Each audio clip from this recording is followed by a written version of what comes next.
Rádio Rio de Janeiro, a emissora da Fraternidade, passa a apresentar Luz na Penumbra, programa que leva ao seu coração a mensagem da doutrina espírita.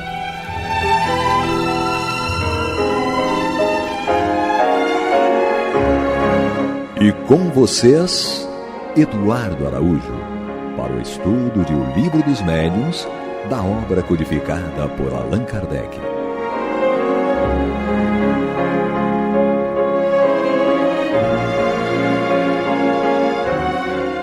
Olá, prezados amigos da Rádio Rio de Janeiro, sejam todos muito bem-vindos. Está entrando no ar o programa Luz na Penumbra, com o estudo de O Livro dos Médiuns de Allan Kardec, comigo, Eduardo Araújo, com ele, Paulo Renato. Nosso Senhor Jesus Cristo nos abençoe. Maria de Fátima Miranda está em outra missão, gravando um outro programa, então hoje ela não poderá estar conosco. Então hoje somos nós dois e vocês, tá bom? Nós estamos aqui no Livro dos Médiuns, no seu capítulo 14, que trata dos médiuns. Nós estamos no primeiro tópico, que é o médiuns de efeitos físicos. O item é o 162. Então, se você é mais fácil achar aí pelo livro, procure o item 162. Lá no item 162 tem o primeiro parágrafo, tem o segundo parágrafo, tá? Então, vocês vão no segundo parágrafo do item 162, quando Allan Kardec vai dizer o seguinte: justamente porque tais fenômenos são mais de ordem moral, deve-se evitar com escrupuloso cuidado tudo quanto possa superexcitar a imaginação. Como se sabe, o medo pode ocasionar muitos acidentes, de forma que o homem cometeria menos imprudências se conhecesse todos os casos de loucura e de epilepsia cuja origem se encontra nos contos de lobisomens e bichos papões. E aí, Paulo Renato, é importante isso aqui, né, para os pais aí que estão ouvindo a gente, ficar botando medo nas crianças não é uma coisa muito legal, né? Inclusive, aquelas publicações, aqueles filmes da mídia de uma forma geral, que tem aquele teor de filmes de terror, né, muitos pais gostam desses filmes. E não se importam em que os filhos menores, adolescentes, assistam esses filmes. E nós sempre, quando possível, recomendamos que inclusive os próprios adultos não assistam esse tipo de filme, porque aquelas imagens vão ficar registradas na sua intimidade espiritual, na sua consciência ou inconsciência, e amanhã ou depois pode ocorrer que algum espírito, em desejando criar medo ou incentivar o medo, o terror, e tudo o que o valha, os espíritos façam com que aquelas imagens venham à tona na consciência da pessoa e se somando à experiência de momento, né, a semelhança, por exemplo, dos dias de hoje, que a mídia, de uma forma geral, massifica a questão da violência, divulga a violência com todas as suas cores, com todas as suas tintas, né, 24 horas por dia, e uma hora esse ou aquele espectador ou telespectador, ele soma os seus problemas particulares com aquele mundo que parece derruir em torno dele e começa a criar um quadro psicológico negativo, de medo, de terror, de angústia, de sensação de isolamento, de desproteção. E nessas brechas morais, como Kardec coloca aqui, os espíritos vão se insinuando, sacando as imagens que pareciam sumidas, que pareciam desaparecidas da mente da pessoa, sacando essas imagens da sua intimidade e associando essas imagens ao dia a dia dela. Então é muito perigoso, é realmente muito perigoso. Então fica esse alerta aí, né? Eu lembrei disso, né? Porque a leitura nos remete, porque é uma recomendação do próprio Allan Kardec, né? De que essa coisa do medo era muito comum antigamente, né?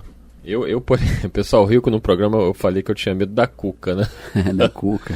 Eu tinha medo da Cuca, eu tinha medo do clipe do Michael Jackson, eu era muito medroso.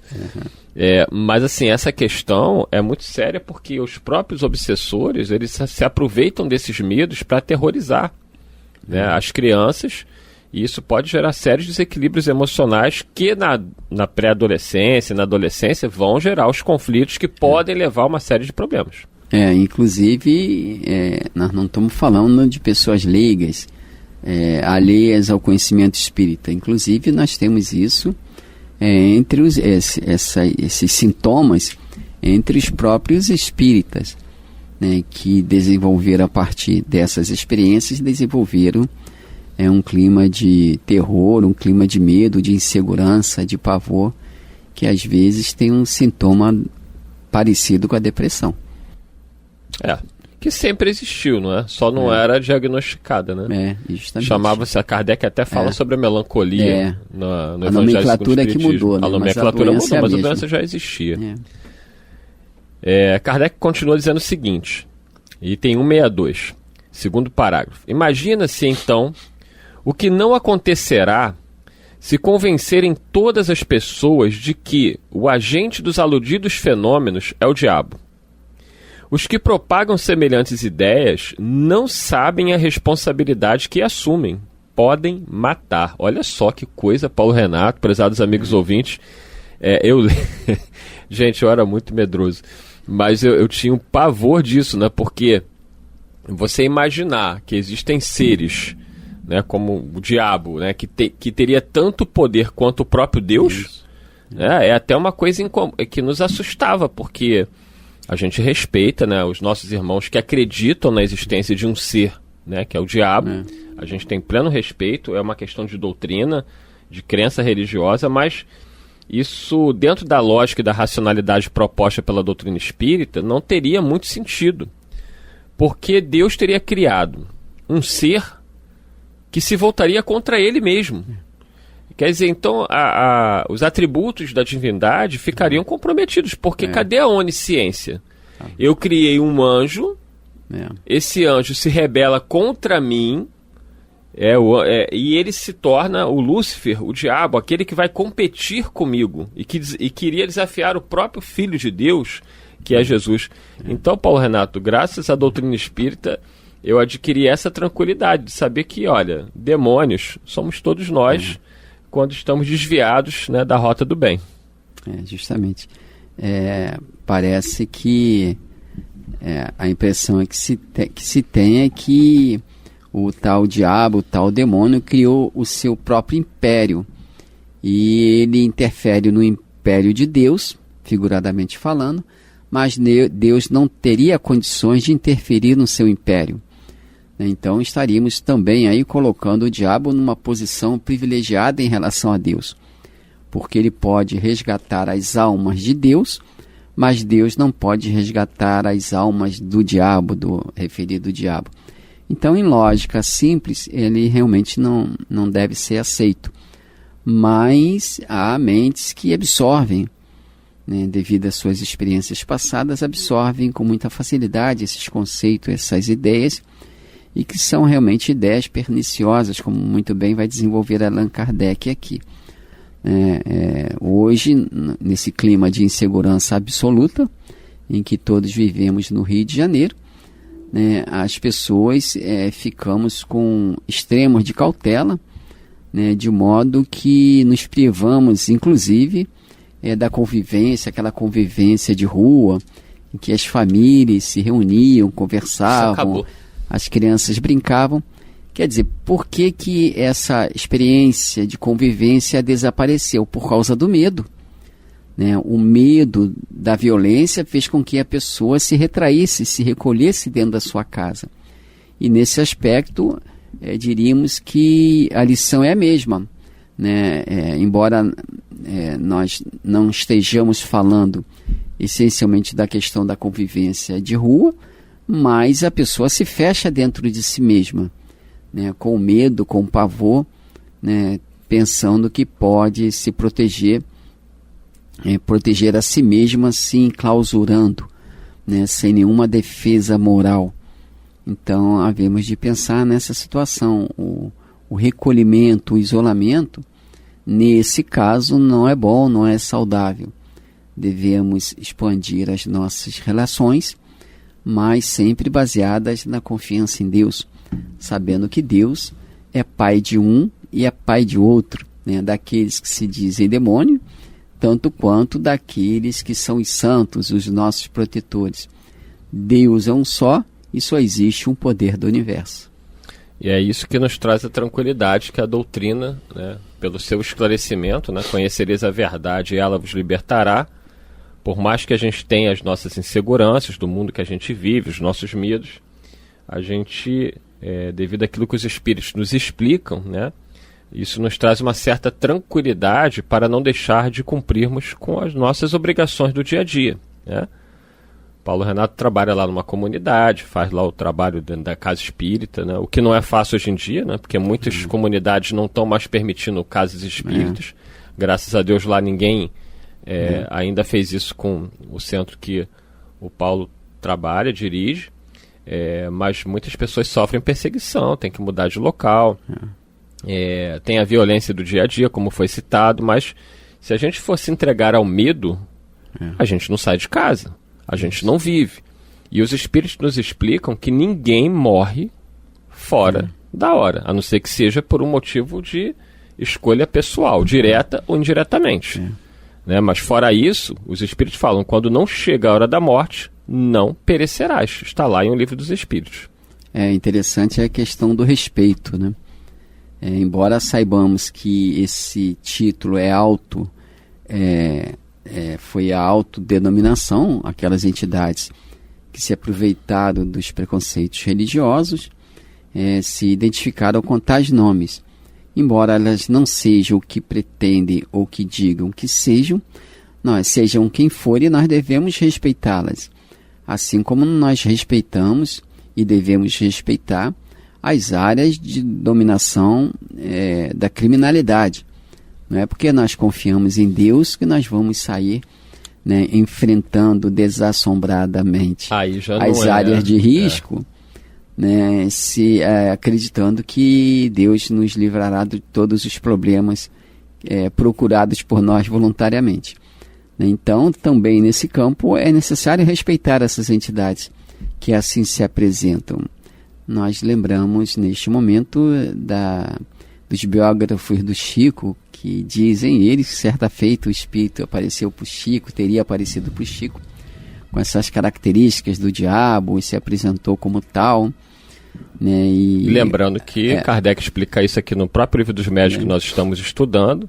O perispírito, que é o corpo espiritual, ele tem uma plasticidade, e conforme o espírito se imaginar, ele consegue plasmar essa realidade e aparecer como ele desejar. Isso. Foi o que aconteceu com o Chico, né? Quando ele abriu a porta e viu lá um espírito que tinha todas as feições externas, do demônio, né? Descrito na literatura. A aparência externa. E ele teria dito ao Chico, você me chamou? E segundo consta, Emmanuel falou para o Chico, não diga que não o chamou. Quer dizer, não o afronte, né? E Chico teria dito ao tal diabo, falou assim, chamei sim, meu irmão, para que você me abençoe segundo as forças que você acredita. Né? Interessante essa questão, e podemos tomá-la como verdade, né? Porque nós conhecemos muito bem a vivência do Chico, a maneira cristã de ele agir, e vemos aí a questão do respeito. E aí o Espírito falou para ele assim, você não tem jeito não, Chico Xavier. Se fôssemos nós, a situação seria outra. O Chico, né? Vibrava numa outra realidade que nos é ainda desconhecida, né? Que é a realidade de quem ama. A gente ainda está distante disso. O próprio André Luiz, quando desce a primeira vez naquelas esferas de muita dor, sofrimento, ele também fica impactado e fica com medo. A presença e a segurança dos benfeitores espirituais que fizeram com que ele controlasse o medo. Mas ele ficou com medo e estava desencarnado. Imaginemos nós, né, numa situação dessa, sem proteção moral nenhuma pessoal. Porque, na verdade, nós temos o Evangelho no campo da teoria e não da vivência. Estamos procurando essa vivência. colocar os ensinos de Jesus como realidade em nossas almas. Mas temos tantas inseguranças quanto qualquer outra pessoa. E nós entramos nessa conversa, né? Você que está chegando agora, o programa é o Luz na Penumbra. Nós estamos estudando aqui o Livro dos Médiuns, de Allan Kardec, no seu capítulo 14, que trata dos médiuns. O tópico é médiuns de efeitos físicos. E o item que nós estamos estudando é 162. E nesse item 162 nós já avançamos o primeiro parágrafo, o segundo parágrafo. E nós estamos aí no meio do segundo parágrafo e nós paramos aqui numa parte importantíssima quando Kardec diz que está falando sobre a questão do diabo, né, que era muito propagada à época e até hoje muitas pessoas acreditam na existência do diabo, que estaria ali confrontando com o próprio Deus. Kardec faz um alerta que a gente parou porque é muito importante quando ele diz: os que propagam semelhantes ideias não sabem a responsabilidade que assumem, podem matar.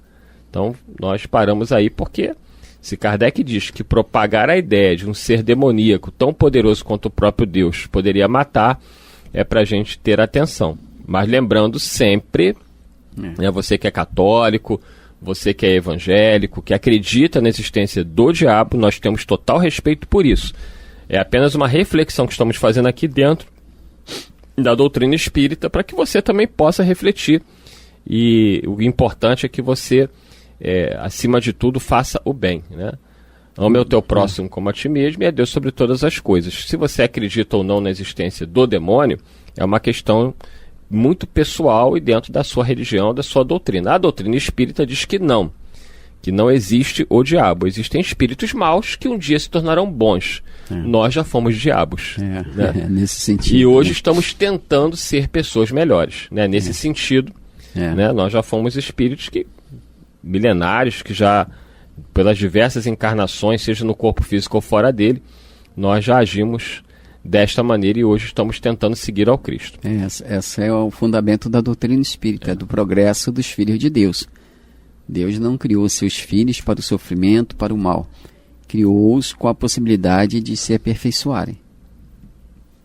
E seguindo, Kardec diz: ora, o perigo não existe apenas para o paciente, mas também para os que o cercam, os quais podem ficar aterrorizados ao pensarem que a casa onde moram se tornou um covil de demônios.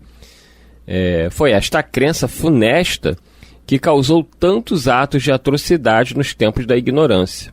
Entretanto, se houvesse um pouco mais de discernimento, muitos teriam raciocinado ao queimarem corpos supostamente possuídos pelo demônio, que não queimavam o diabo.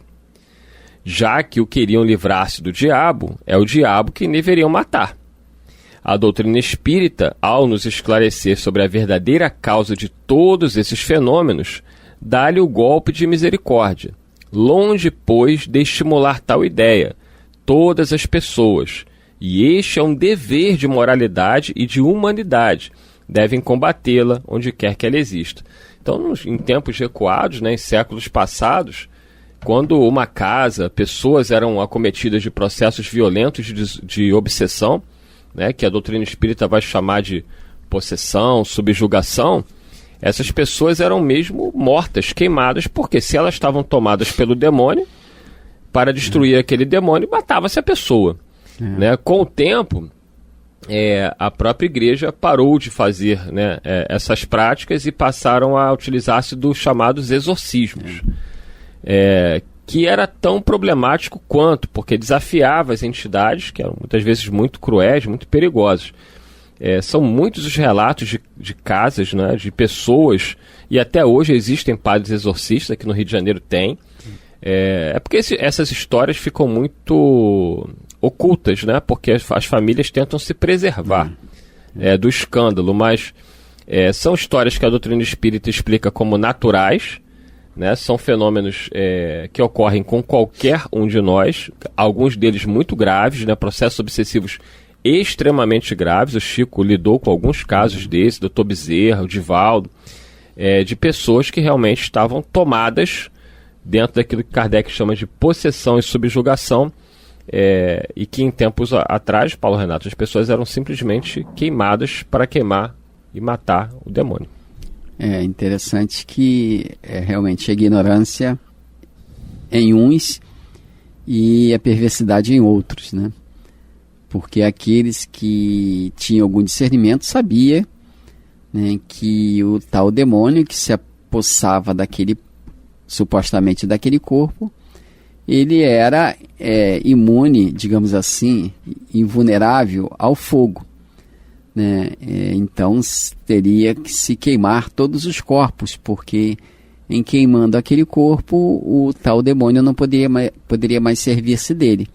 Mas ele ia pegar outro imprevidente para se utilizar do tal corpo, né? E que se faria? Se queimaria também mais esse corpo? Então, isso numa sequência exterminaria toda uma sociedade. E nós temos no Evangelho diversas situações dessa em que os pais levam os filhos à presença do Cristo para que o Cristo pudesse curá-los, porque o espírito jogava-o de um lado para o outro no fogo e etc. E vemos lá a autoridade moral de Jesus convocando aquele espírito para que deixasse aquela pessoa em paz.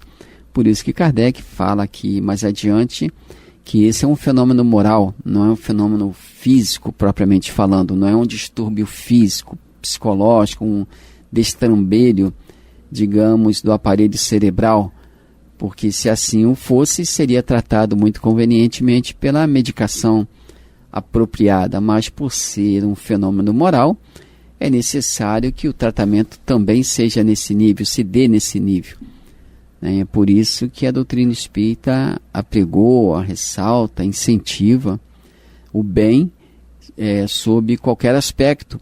Por isso que a doutrina espírita nos ajuda a raciocinar, a refletir sobre os benefícios do perdão, da tolerância, da compreensão, para que evitemos essas ações amanhã ou depois contra nós, porque aqueles muitas vezes a quem não oferecemos o perdão podem amanhã ou depois, em desencarnando, se acharem no direito, e com a permissão de Deus, mas se acharem no direito de nos cobrarem essa ou aquela postura, porque Jesus também havia dito sobre o não julgar ou atirar a primeira pedra quem não tivesse pecado. Então, uma série de recomendações que Jesus nos dá através das suas lições, da sua vida, mostrando para nós que se não desejamos o inimigo visível ou invisível, que façamos o bem sob qualquer aspecto, a começar pelo perdão. Que é o nosso maior desafio, né? Porque falar em perdão é fácil. Perdoar é muito mais difícil, né? Porque requer realmente que a gente se esforce, sobretudo primeiro racionalmente, já que o nosso perdão ainda não é aquele da alma, do coração, mas já pode ser um perdão racional, de entender o porquê eu preciso perdoar.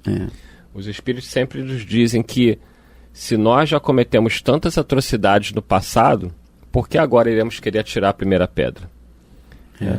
Se o outro errou contra nós, pode até doer, mas que a gente entenda que nós já causamos tanta dor quanto ele está nos causando nesse momento. Isso já nos ajuda a raciocinar esse perdão. É buscar os motivos para perdoar e não para odiar, né? É isso aí. Aí que entra o raciocínio. E especialmente o raciocínio espírita, que nos dá, em termos de doutrina, todos os motivos para o perdão. Esse perdão, se ele não parte do coração, como você falou, é preciso que o raciocínio espírita nos leve a considerar o agressor, aquela pessoa que nos fez algum mal, como realmente uma pessoa doente que o é.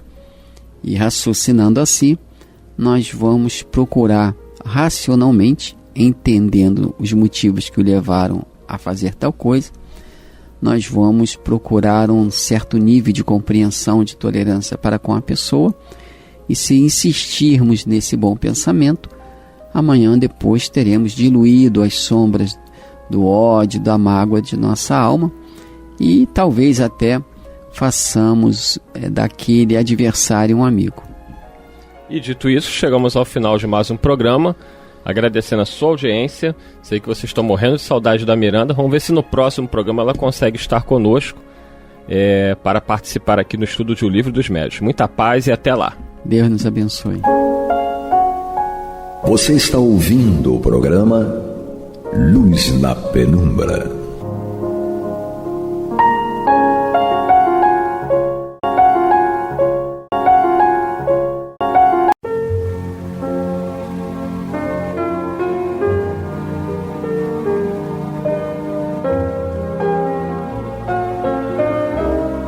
A Rádio Rio de Janeiro está levando ao seu lar e ao seu coração a mensagem consoladora da doutrina espírita, através do programa Luz na Penumbra. E agora com vocês, Amaury Santos e Astênio Oliveira, para comentar os textos da Revista Espírita de Allan Kardec no período de 1858 a 1868. Olá, meus amigos, muita paz. Estamos aqui reunidos para estudarmos a Revista Espírita de 1858 a 1868. Eu, Amaury Santos e Astênio Evangelista de Oliveira. Astênio, aonde paramos? Nós paramos na Revista Espírita de janeiro de 1860. Onde estamos estudando já há alguns programas uma evocação de um espírito ainda encarnado na Sociedade Parisiense de Estudos Espíritas. O título é O Espírito de um lado, o corpo do outro, e o subtítulo conversa com o espírito de uma pessoa viva. E aí já estamos chegando ao final, né, dessa segunda e última convocação, né, ou evocação desse espírito por Kardec na Sociedade Parisiense de Estudos Espíritas. No nosso programa anterior, Kardec tinha perguntado a esse espírito de onde ele tirou a ideia do lírio verde, que ele, na comunicação antecedente, ele tinha dito que, gota, que né? resolveria o problema da gota, né? Aí Kardec perguntou a ele o seguinte: você acha que o lírio verde é um remédio eficaz contra a gota? De onde vos veio essa ideia, tendo em vista que desperto não a sabíeis? Ele coloca: servi-me dele outrora. Então serviu-se do lírio verde em outra existência. Foi, portanto, numa outra existência? Sim, e fez-me mal. Então, ele agora, como espírito relativamente livre, ele sabia que ele tinha usado o lírio verde em outra existência e que quando ele usou, o lírio verde fez mal a ele. Então, agora é interessante que a gente vê que ele já tinha gota na outra existência, né? Quer dizer, só se agravou, né? Não tinha resolvido o problema, não. Se vos fizessem uma pergunta indiscreta, ser-vos-íeis constrangido a respondê-la. Então, Kardec está querendo saber se o fato de ele receber uma pergunta, mesmo que ela fosse indiscreta, se ele seria obrigado a responder. Ele falou: é muito forte, né? Ser obrigado é muito forte. Tentai. Aí Kardec indaga: assim entendes perfeito livre-arbítrio? E ele responde: mais que vós. Depois dessa resposta dele, né, que até aí nós vimos no nosso programa anterior, Kardec coloca uma observação, dizendo o seguinte: em muitas ocasiões, a experiência tem provado que o espírito, isolado do corpo, conserva sempre a sua vontade e não diz senão o que quer. Compreendendo melhor o alcance das coisas, é mesmo mais prudente e discreto do que quando se acha desperto.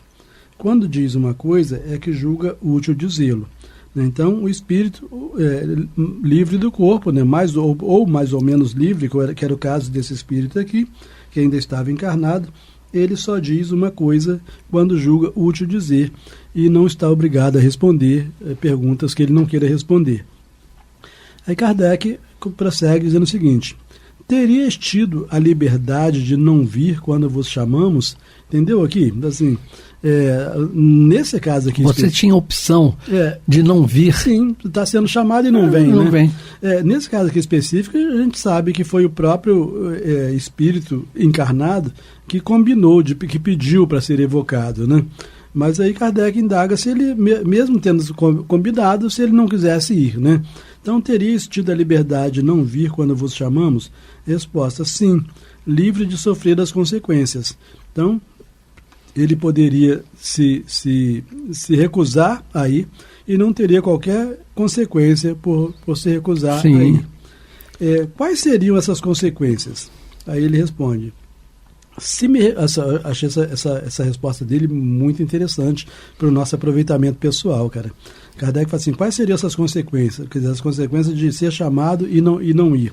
Aí ele responde assim, se me recusar a ser útil aos meus semelhantes, principalmente quando tenho perfeita consciência de meus atos, sou livre, mas sou punido. Interessante isso, hein?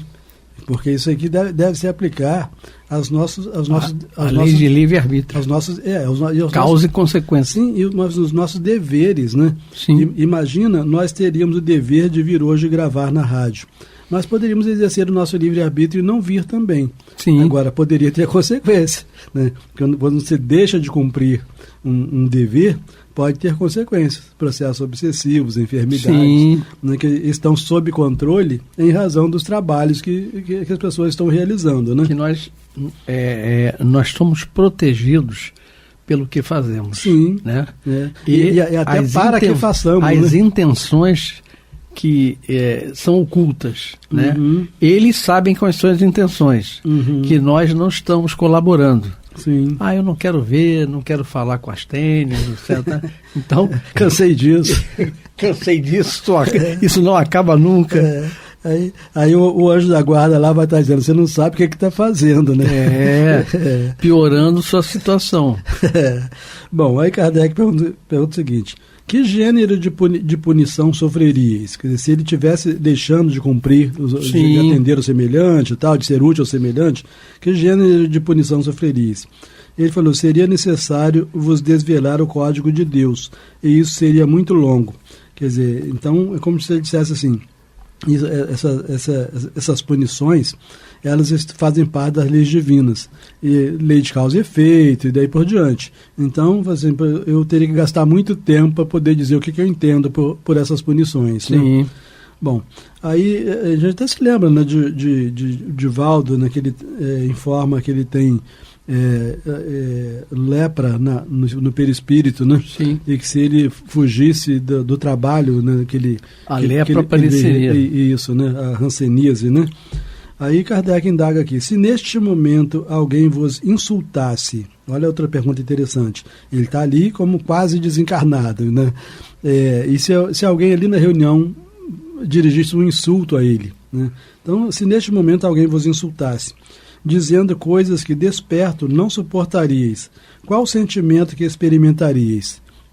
Ele coloca o desprezo. Eu acho isso aqui extremamente importante, cara.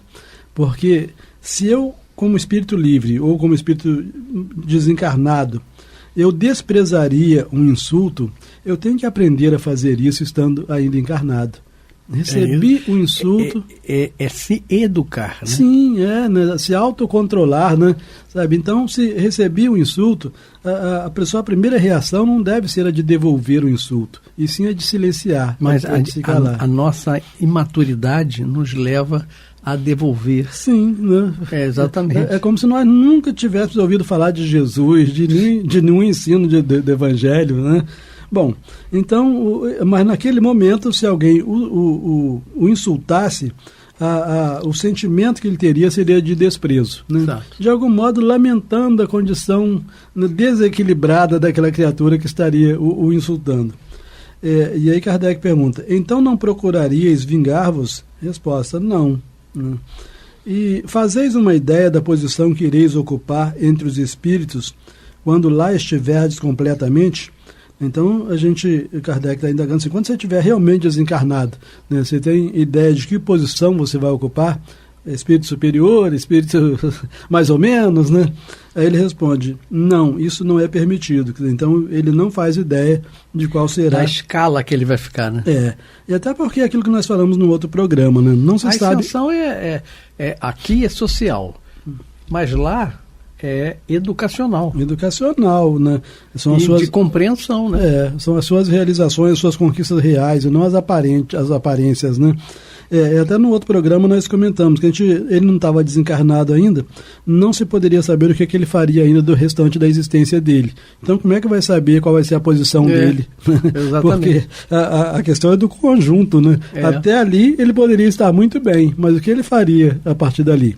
Em princípio, ele continuaria levando a vida dele muito bem, que ele era muito consciencioso, né? Muito estudioso. Sim. Então, é muito difícil uma pessoa nesse estado pisar na bola. Mudar, né? Mudar drasticamente. Só não é impossível, né? A gente não pode se gabar. Uma doença, né? Não, e você... A pessoa pode ficar desequilibrada. Hoje apareceu... Se entra um malfeitor na sua casa, né, para poder abusar da sua família, etc., então você não pode garantir exatamente o que você faria. E às vezes um malfeitor que entra na nossa casa é para nos testar. Então, por exemplo, eu tenho um caso real que aconteceu em Irajá. Um amigo que era engenheiro ele hoje está aposentado. Ele morava em Irajá, numa casa muito boa, que ele construiu em frente à casa da sogra. E aí, nesse dia, ele estava na casa da sogra, era um final de semana, e viram assim um murmurinho. Havia um rapaz que estava fugindo da polícia e pulava pega, pulava de casa em casa e chegou na casa dele, subiu as escadas. E aí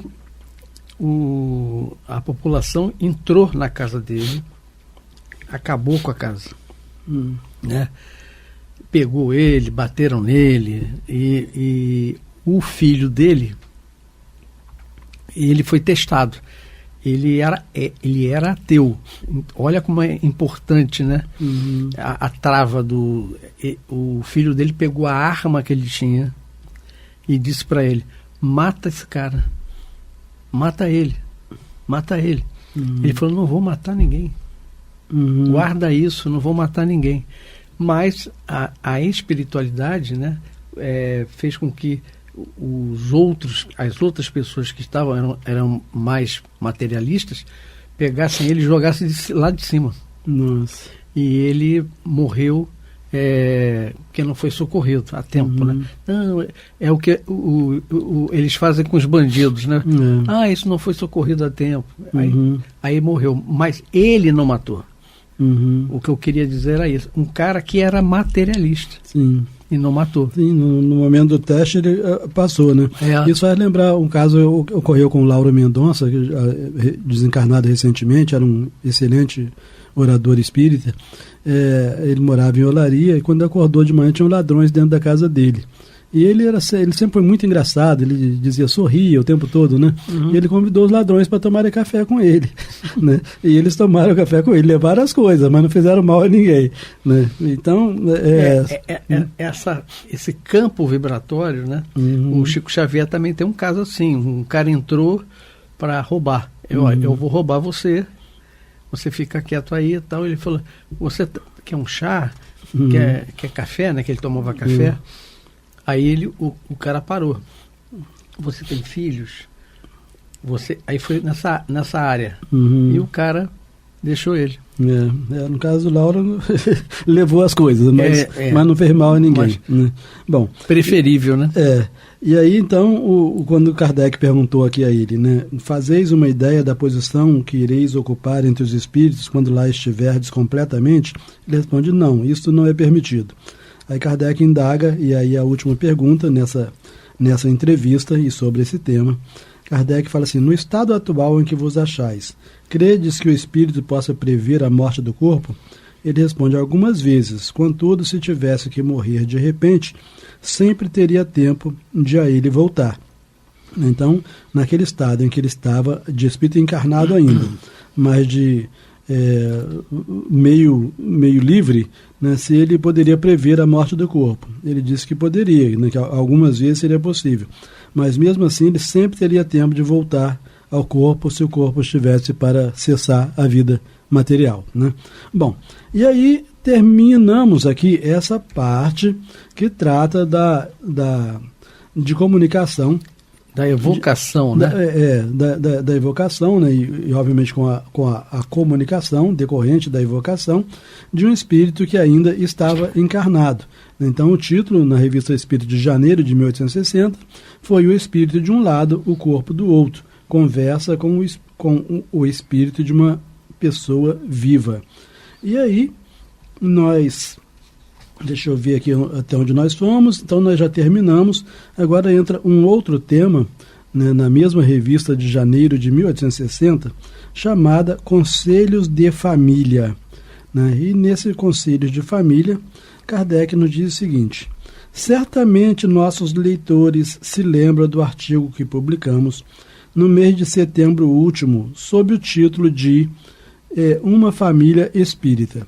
Então, quando Kardec se refere aqui a mês de setembro último, ele está aqui em janeiro de 1860, ele está se referindo a setembro de 1859. A revista de setembro de 1859 não foi estudada por nós, porque o nosso grupo só estuda as revistas pares. Né, dos anos pares, né? Então, mas quem está acompanhando o outro programa, né, que estuda a Revista Espírita, né, dos anos ímpares, já deve ter visto isso daqui, né?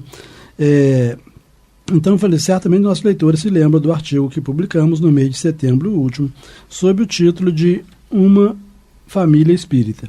As comunicações seguintes são muito semelhantes. Com efeito, são conselhos ditados numa reunião íntima. Então, uma reunião familiar, né? Sim. Não foi num centro espírita, não foi na sociedade parisiense, né? Foi numa família. Com efeito, são conselhos ditados numa reunião íntima por um espírito eminentemente superior e benevolente. Distingue-se pelo encanto e pela doçura do estilo, a profundeza dos pensamentos e, além disso, por matizes de extrema delicadeza apropriados à idade e ao caráter das pessoas a quem eram dirigidas. Então, Kardec está reforçando aqui as características, né, de espíritos elevados, né? Até porque ele sempre disse que a melhor forma de identificar o grau evolutivo de um espírito era através da análise do conteúdo das comunicações, né? Aí ele prossegue dizendo o seguinte: o senhor Habash, negociante de Bordeaux, que serviu de intermediário, que serviu de médium, né, houve por bem autorizar a sua publicação. Só podemos felicitar os médios que obtêm coisas semelhantes. É uma prova de que tem simpatias felizes no mundo invisível. Então a gente vê aqui que o médium era um comerciante. Então ser comerciante não impede de ser bom médium, né? Muito provavelmente porque era um comerciante honesto, né? Exato. Boa índole e daí por diante. Porque se for um comerciante que só está querendo fazer trapaça, né, é meio difícil receber comunicação. A lei de Gerson, né? Quero levar vantagem em tudo. Vai ser meio difícil receber comunicação de um espírito elevado, porque os fluidos não se combinam. Não se batem. Bom, aí prossegue, né? Então, Kardec está aqui, então, transcrevendo comunicações que foram recebidas numa reunião íntima através desse médium, senhor Habash, né? Então, a primeira foi Castelo de Pecbusk, em novembro de 1859. Então, essa reunião íntima era num castelo, ou seja, uma família rica. Bom, na primeira sessão, foi perguntado ao espírito protetor da família se ele podia dar alguns conselhos aos membros presentes. Ele respondeu: sim, tenham confiança em Deus e procurem instruir-se nas verdades imutáveis e eternas que lhes ensina o livro divino da natureza. Então a gente está observando aqui que ele está mandando ler o livro da natureza, né?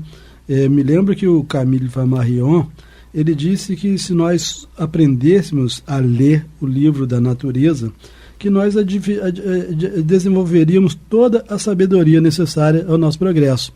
Então, observando a criação divina, no funcionamento das coisas, nós desenvolveríamos grande saber só observando, sem necessidade de livros necessários. Então, os livros não seriam fundamentais ou imprescindíveis para desenvolver a sabedoria. A observação da natureza é mais eficaz. É crucial, né?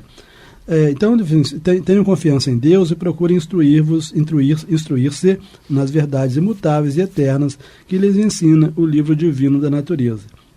Ele contém toda a lei de Deus.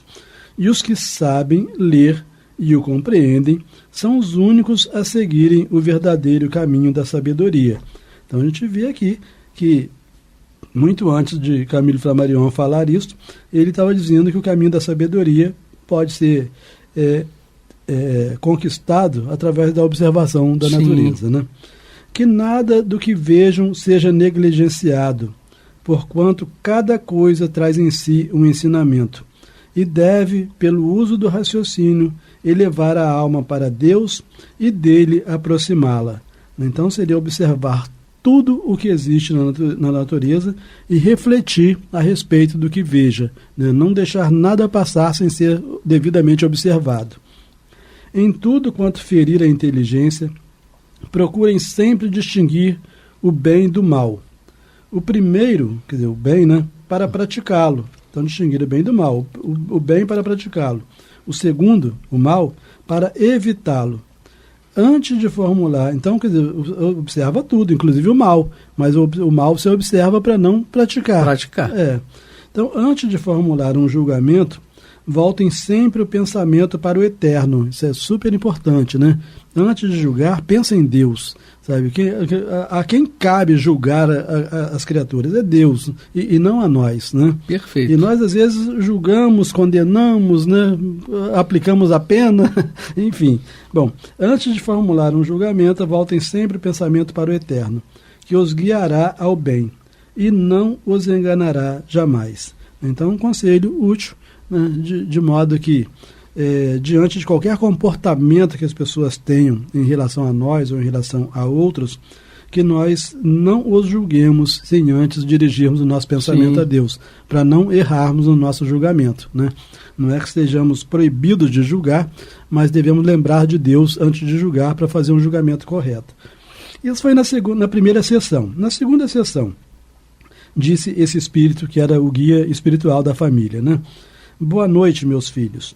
Se me amais, procurai instruir-vos. Então, a gente vê a preocupação dele de deixar de ser ignorantes, né? Buscar conhecimento. Espíritas, amai-vos. Então, se me amais, procurai instruir-vos. Reuni-vos muitas vezes com este pensamento. Então, reunir não por curiosidade, mas por buscar instrução, né? Ponde vossas ideias em comum. É um excelente meio, pois, em geral, não comunicamos senão as coisas que julgamos boas. Temos vergonha das más. Quer dizer, os espíritos elevados têm vergonha das coisas más. Assim são guardadas em segredo ou só são comunicadas aos que queremos tornar cúmplices, né? Cúmplices dos conhecimentos deles, né? Então, se ele achar que a pessoa não dá para ser cúmplice... Não está nem aí. Não vai nem comunicar nada, né? Distingue-se os bons dos maus pensamentos, porque os primeiros, os bons, podem sem nenhum receio ser transmitidos a todo mundo, ao passo que os últimos não poderiam sem perigo ser comunicados, senão a alguns, né? Alguns que também fossem maus, né? Quando vos vier um pensamento para julgar de seu valor, perguntai-vos se podeis torná-lo público sem inconveniente, e se não fará mal.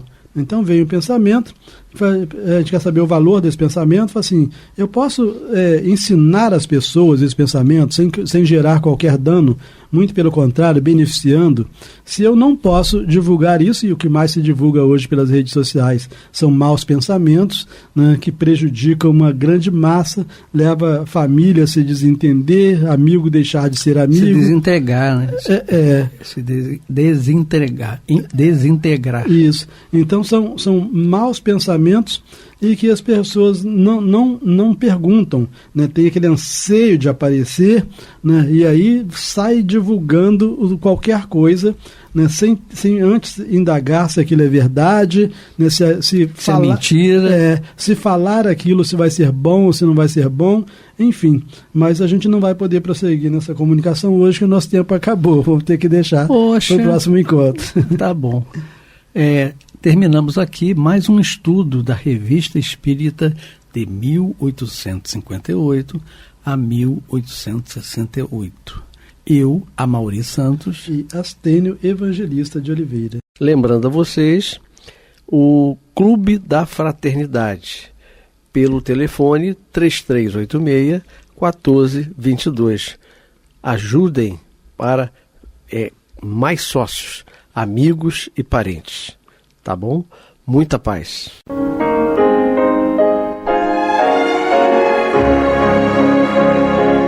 E vamos ouvir agora a prece de encerramento de nosso programa, na voz de Geraldo de Aquino. Jesus, dá-nos coragem para a luta, piedade para os insultos e misericórdia para as injustiças e ingratidões. Limpa nossa alma de inveja e ambições mesquinhas, de ódio e de vingança o nosso caminho. E que dentro em pouco, ao recolher-nos de novo ao calor do nosso leito, para que o sono nos dê a paz e o esquecimento das tristezas humanas, possamos sentir, Senhor, no mais íntimo de nosso ser, a doçura indefinível do Teu amor e a grandeza incomparável da Tua divina presença. Que assim seja.